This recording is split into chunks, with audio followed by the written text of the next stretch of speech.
Well, hello, everyone. I'm glad to be live with you today.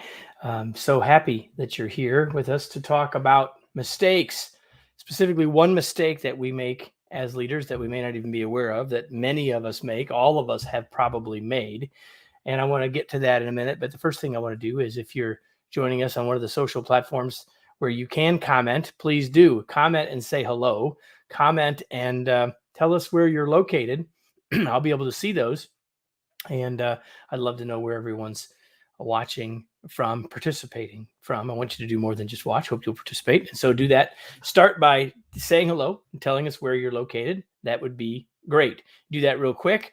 And then we're going to dive into this whole mistake thing in just a second. I actually have another thing I'd like for you to tell me if you're getting ready to type with your fingers there. I guess that's the best way to type is with your fingers. I'd like you to tell me what you think the mistake is going to be. What's a mistake that leaders make that you think might be what we're going to talk about? I'd love to get your thoughts on what you're guessing, thinking, hoping it might be. And comments are starting to come in, so I'll try to capture those as we go here. And we got someone here from Scottville, Michigan. Hello, Eric. And so what do you all think? What is there we go. We've got someone from North Carolina. So glad that you're here. And we've got Orlando and Rhode Island and San Antonio and New Jersey and Pennsylvania. We're so glad that you're all here. And I'm always reminded that there's a bit of a delay between when I say something and then when you get the chance to respond. And I know that doesn't necessarily make it great for those of you who are watching later. And not for that, I apologize. We are going to talk about a big mistake that leaders make. And then we've got another one from Michigan. Hello, Mr. Alway. We've got Zambia and Dubai. And now we're getting people starting to tell us what you think the mistakes are. And I'm going to guess most of these are mistakes. Here we go. Someone says the mistake leaders make is not asking for help. That's a mistake. It's not the one we're going to talk about, but it's definitely a mistake. Another mistake mentioned is they're not doing enough planning. Another mistake that we sometimes make. And that's Janet, I think. That's also not the one that we're going to talk about. Let's see. We've got people here from Germany, and I think I missed Rhode Island. So let's get those up here. Other mistakes. Bernard says, trying to make all the decisions themselves. Another mistake with lots of negative ramifications. But not the one we're going to talk about. Communication in general. Which relates to Eric's, which says, I think Eric says something about communication. Assume that you understand 100% what they are communicating with you. True. Not knowing when to shut up and listen. Tom, quit acting like you're on my team. And then Catherine says, not listening. So apparently that's an issue, not just in Michigan, but also in Germany. And then let's see.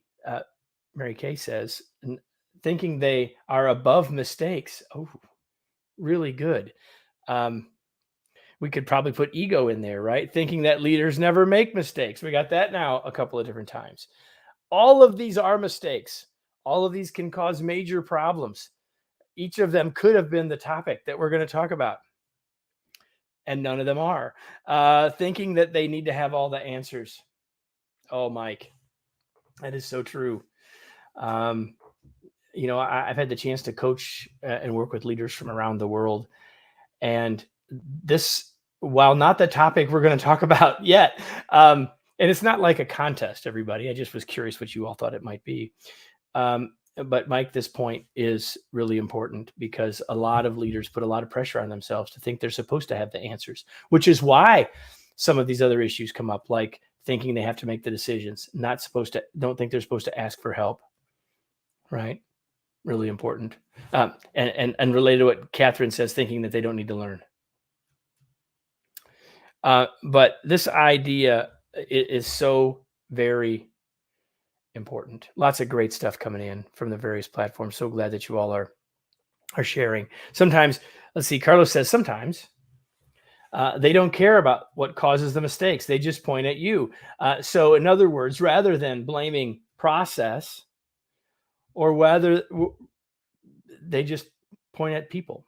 W. Edwards Deming years ago said the problem is almost always the process and not the people. And obviously, as leaders, we are sometimes the process creators, or we're the flaw in the process. So, man, you guys are sharing really great stuff. And so now I feel almost bad about the one I'm going to share with you, not because it's not a big mistake, but because all of what you all have shared has been so very, very good. So continue to share those, and I'll try to keep sharing, thinking that they are geniuses. I have a lot of flaws. Mary, that is not one of mine. Like, I'm pretty confident on that one. So I did come with a mistake that I wanted us to talk about today, and I'm going to share it with you now. So continue to interact with this and to share with each other as you're already doing. That's great. So here's the mistake that I want to talk about today.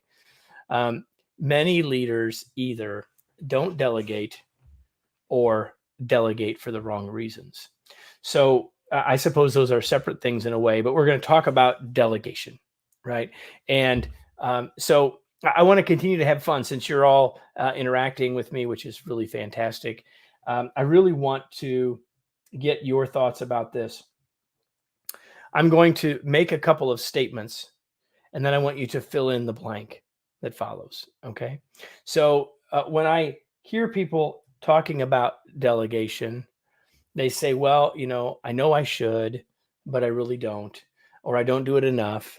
And so sometimes we know, and sometimes we don't know that that's a mistake. But let's talk about some of the reasons why it happens. So I want you to fill in the blank for me. I'm going to make some statements. I want you to tell me how you would answer or finish the statement. Here it is. If you want something done right, you should just what? If you want something done right, you should just what? And the second thing it probably has the same answer. If you want something done right, you should just blank. And it would be faster for me to just blank. So yeah, there it is. They're coming in. They are coming in. By the way, it's the same answer to both questions. Mike says, do it yourself. Carrie says, do it yourself. Carrie says, do it yourself. Do it yourself. You're all saying it. I'm not going to put all of you in here. You're all saying it. Yeah. You've said it. You've thought it. If you want something done right, you should just do it yourself. It would be faster for me to just do it myself. Guess what? Those are both true statements today. Right? Like and those are the two of the biggest reasons people don't delegate is expediency. It'll be faster to do it myself. If you've done it 643 times, I promise you, it'll be faster for you to do it than it is for me to do it if I haven't done it yet. So that's a true statement today, right? And if I want it done right, I should just do it myself. Well, again, I've done it 642 times. So of course, right is going to be easier for me to do than for someone else to do, especially if my lens is right means doing it the way I do it. Right? In the short term, both of those are true. Let me give you a third thing. They don't know how to do it, so I'll just do it myself. See, all of those are right in the moment. So the mistake that we make is that we don't delegate for reasons like those, right? Like, I don't have the time. I just need to get it done. We can't really sit around and wait. We need to get it done. This needs to be done right. And so I'll just go do it. All true today, right? But so Carrie says, but how do others learn if you don't let them try? So you're like 2 steps ahead of me, right? I got to get rid of Michael's comment, not because Michael's is wrong, but he's not the only one that said it. So here's what I want you to think about. What I want you to think about is investment. If we want to get past, well, before we do that, let's do something else. So I said there are two mistakes. One mistake is that we don't delegate, and we just gave some of the reasons why. We'll get to that. And the other mistake is that we delegate for the wrong reasons. So the biggest reason that people end up delegating, not the best reason, but the biggest reason often is, I've got too much to do. I got to get it off my plate. Now that seems paradoxical with this whole thing of I just get it done. But sometimes we'll give away stuff. Maybe we give away the wrong stuff, but we give it away because we don't have time and we're just trying to get it off our plate. Listen, I'm getting ready to go on vacation. A lot of people will delegate right before they go on vacation.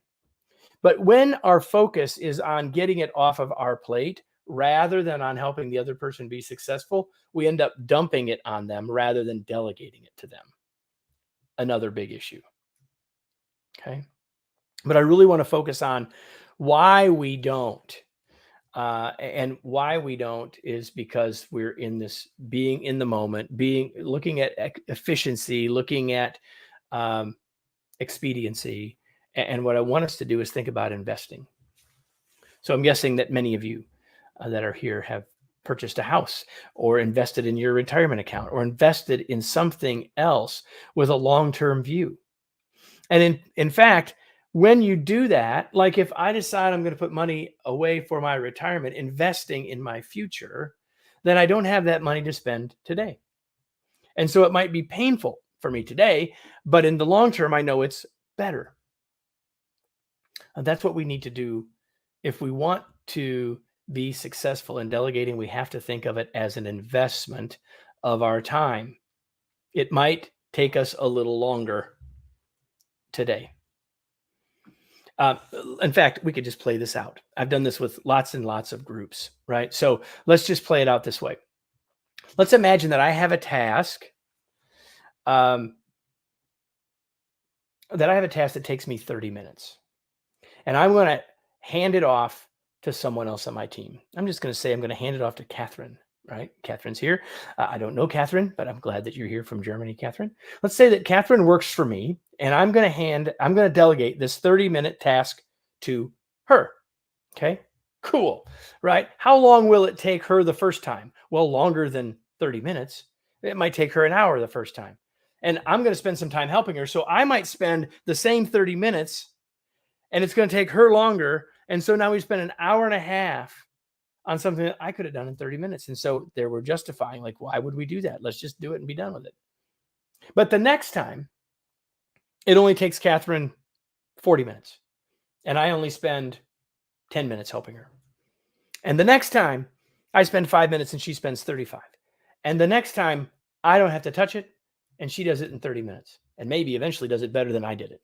But even if we leave that out, in 3 or 4 iterations, maybe less, she's doing it and I'm not. But what's now happened? Well, we've developed Catherine. First of all, we've delegated it successfully. We've developed Catherine. We've given her a new skill set. We've given her a new viewpoint in the organization.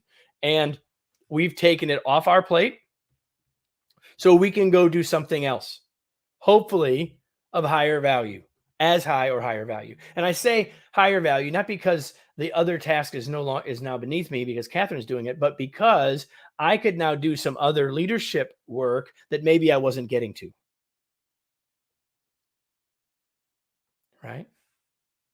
Everybody wins. Oh, by the way, now there are 2 people in the organization that can do it. Because if I'm the only one that can do it and I don't delegate it and I get hit by a bus, then how's it going to get done? Right? Yeah, thank you, Catherine. Catherine says eventually she's going to do it in 20 minutes. And that is probably exactly right. Eventually she's going to not only do it better than me, she's going to do it faster than me.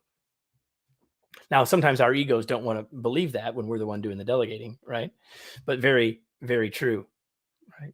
Very, very true. So we have to think investment if we want to get over this hump, because it'll take me longer to teach than it will to do it is true today, but it doesn't have to stay that way, right? If I want it done right, I need to do it today, but not forever. So we have to think investment, first of all. And the second thing is we have to keep a bird's eye view of this. Notice all those benefits that I just gave you were longer term benefits.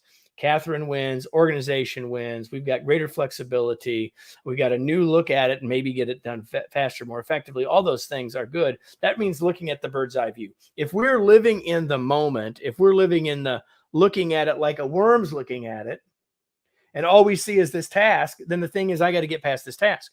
But if I see this thing that I'm delegating as a part of this larger working system, then I'm much more likely to be willing to delegate it. That's really interesting that a lot of the comments that are coming in, it yes, can be absolutely that we can become a multiplier for sure, 100%, right? And Mary says the legacy of a great leader is to produce greater leaders, more and better, right? For sure. And that's the bird's eye view. Like, we have to think about this bigger, right? One of the reasons we don't delegate is we got promoted and we used to do this job. And so now we're going to keep doing it because we're comfortable with it and we like it and all of the other reasons we've given. But none of those are thinking about that bigger picture. So we have to think investment. We have to think bird's eye view if we want to get our mindset past it so we can move forward. And then we have to say, well, like, how do we actually do it? I mentioned earlier, if I'm getting ready to go on vacation and I got to get it off my plate, it's got to get done, I might just go dump it on somebody. And my intention is all about me. And my focus is all about me getting it off my plate. I'm not going to do it very well. I'm going to come back from my vacation and one of about three things will have happened. Either it won't have gotten done, or it will have gotten done, but not to my satisfaction, or it will take the person way longer than we thought. And in all those cases, we go back to saying, I should have just done it myself. See, if we put our focus on ourselves, I'm delegating this so I don't have to, we probably won't do it very well. But if we think about delegation as coaching, which I believe effective delegation is coaching, then the whole focus changes from I want to stop doing this to how can I help someone else be successful, more successful, grow, learn, etc. And if I go into it saying, listen, I want Catherine to be to build her skill set, then I'm coming at this all focused on Catherine being successful, not getting it off of my plate. And that changes everything. And when you realize, now, like, I know that most of us could be better coaches, but I also know that we have at least some coaching skill. And so a lot of people say, well, I don't know how to delegate. And I say, delegation is coaching. And so even if you're not super adept or super confident in that, you know that that's got to be about helping the other person be successful. And if we will start with that approach, we have a much better chance of being successful. Okay. So, so self-learning groups, we got lots of great stuff coming in here. Thank you, Catherine. Lots of great stuff coming in here. So I promised you that I would tell you about one of the big mistakes that leaders make that they might not even know. And I've shared with you what one of those is. But there are lots of mistakes that leaders make, in part because we're human, and in part because leadership is hard, and in part because we haven't always had great role models. So I am doing a webinar in a few weeks. In fact, I should have had the dates up here. I'll have that up here in just a second. I am doing, there it is, on July 19th and 20th. I'm doing a free webinar titled 5 Mistakes Leaders Are Making That They Don't Even Realize. And obviously, one of those we're going to talk about is delegation. But we're going to talk about 4 others. And maybe after all of the input I got from you today, there'll be even more. But I promise that in this free webinar, we're going to talk about 5 mistakes that leaders are making that they don't even realize, delegation being just one. And I hope that you will join us for that. Obviously, in a webinar format, we can interact a little differently than we can do in this live format, but I'm certainly pleased and that you've joined us for this. And I love how you have interacted throughout. We'll be at least that interactive or more so in the Zoom platform that I'm sure you've been familiar with and seen before. That's where we're going to be on June the 19th in the morning Eastern time, and on July the 19th in the morning and July the 20th in the afternoon. You can get all the information and get signed up for this free webinar by going right there, KevinEichenberry.com/mistake webinar. So all you got to do is go to KevinEichenberry.com/mistake webinar. You'll get the dates and times, and you get a little more description of what we're doing. And what you got today was a flavor of what we're going to do. And I hope that you will join me then. And if you've got others in your organization that are working to be better leaders, or if you've got some internal leadership development stuff that you're doing that this might support, it's free. So sign up, folks. We'd love to have you join us. Catherine, you're welcome. And so I'm going to answer Bernard's question real quick. And Michael, we've just given you those that information, kevineikenberry.com/mistake webinar. And Bernard says, how do we approach the subordinate who might think we're dumping to go to them rather than developing them? So we've got to be really clear on what our intention is first, right? And if we get our intention clear first, we have less likelihood that they will misinterpret it. But we can say that. And the other thing that we can do, and the mistake that we make often, is we act as if they have time on their plate to do it, even though we don't. So we give it to them, but we don't help them reprioritize their list or decide where it fits. Because we may want them to do it sometime in the next week, but because the boss just gave it to them, it goes to the top of their list, and it feels like they just got dumped on when they were trying to finish their work today. So one of the things that we can do is be clearer about our intention, share our intention, and then help them be clear about the priority and where it fits in with everything else. Okay. And there, someone says tie in delegation with their personal development goals. 100% is a great idea, a great thing to do. So I'm going to put this link back up here again, and I hope that I will see you and your colleagues on either July the 19th at 9 a.m. Eastern Time or July the 20th at 2 p.m. Eastern Time. You can get all the information and get signed up 100% free at that link. I hope you'll do that. And I hope you'll see me on another live in a couple of weeks. I'm going to be on vacation next week, but I'll be back in the rhythm of doing a live here real soon in all of these social channels. So until then, have a great day. Have a great week. Go sign up for the webinar. We'll see you soon.